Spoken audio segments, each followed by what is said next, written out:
sound.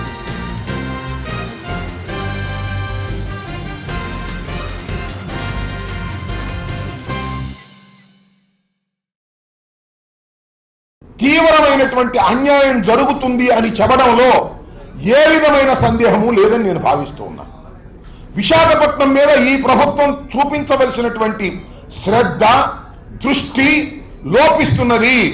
ప్రభుత్వం తక్షణమే విశాఖపట్నం మీద దృష్టి సారించవలసినటువంటి అవసరం ఉన్నది అని వైఎస్ఆర్ కాంగ్రెస్ పార్టీ తరఫున మేము డిమాండ్ చేస్తూ ఉన్నాం.